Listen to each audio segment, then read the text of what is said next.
Halo, tahu nggak siapa yang mengembangkan pendekatan psikoanalisis?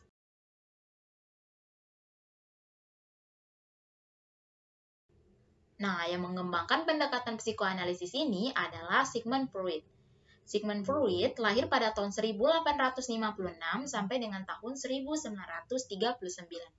Freud ini mempopulerkan sebuah aliran psikologi, yaitu teori bahwa motif tak sadar kita mengendalikan sebagian besar perilaku kita.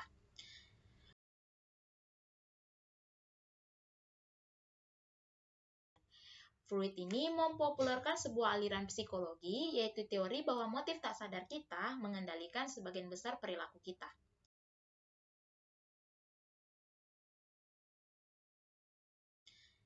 Freud ini memandang tentang sifat dasar manusia, yaitu pada dasarnya manusia itu pesimistik, deterministik, mekanistik, dan reduksionistik. Nah, menurut Freud ini, manusia dideterminasi oleh kekuatan irasional, motivasi bawah sadar,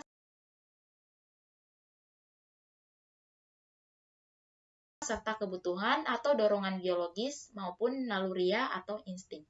Nah, apa sih itu insting?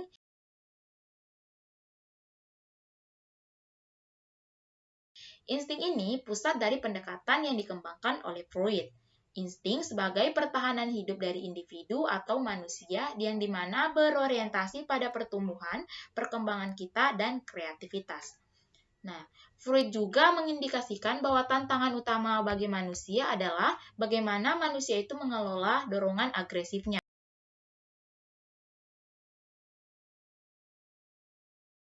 Bukan pada konflik pada insting maupun insting hidup maupun insting mati.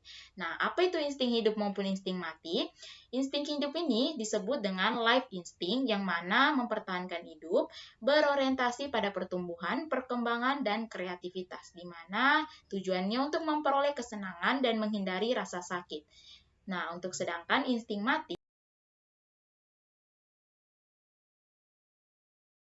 atau disebut dengan dead instinct, yang mana tingkah laku seperti keinginan bawah sadar kita untuk mati atau menyakiti diri sendiri maupun orang lain di sekitar kita.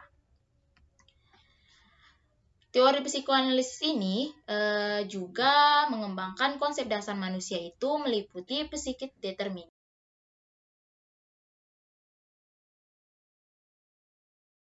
yang mana menggambarkan sebuah peristiwa atau semua peristiwa memiliki hubungan sebab akibat dari peristiwa yang terjadi. Sebab tidak ada peristiwa yang terjadi secara random atau kebetulan. Dan unconscious mental process, yang mana yang ada dalam tubuh yang tidak kita ketahui atau di bawah level kesadaran kita. Nah, di sini menunjukkan mengapa manusia itu tidak pernah mengerti akan perasaannya maupun tingkah lakunya sendiri. Pandangan psikoanalisis ini menciptakan 3 struktur kepribadian. Yang pertama ada id, ego, dan superego.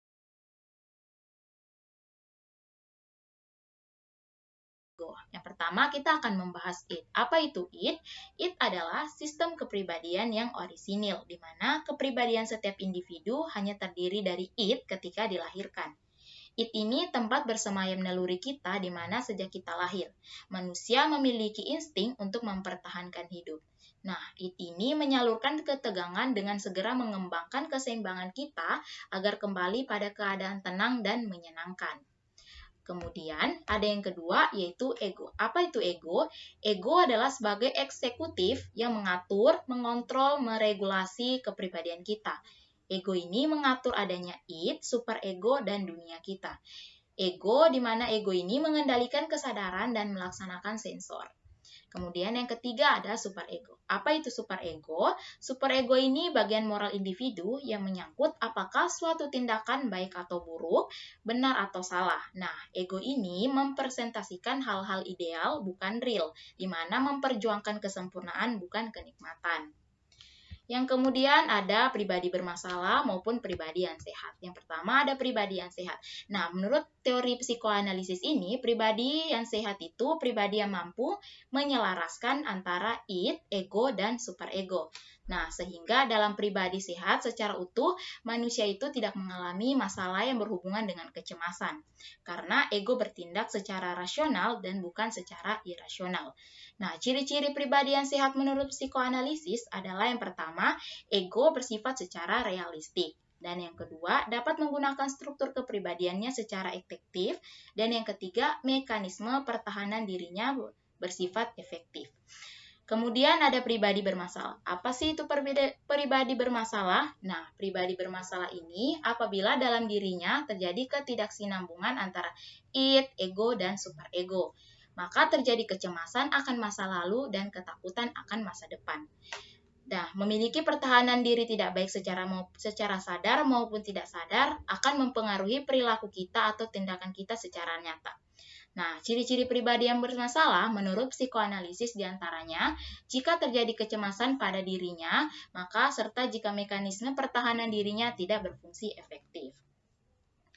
Kemudian, hakikat konseling menurut psikoanalisis. Nah, tujuan utama psikoanalisa adalah untuk mengurangi simptom psikopatologi dengan memunculkan pikiran dan perasaan-perasaan yang tertekan atau depresi ke dalam alam kesadarannya.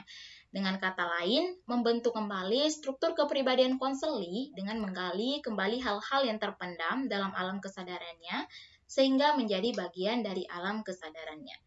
Nah, sekian video dari saya. Terima kasih.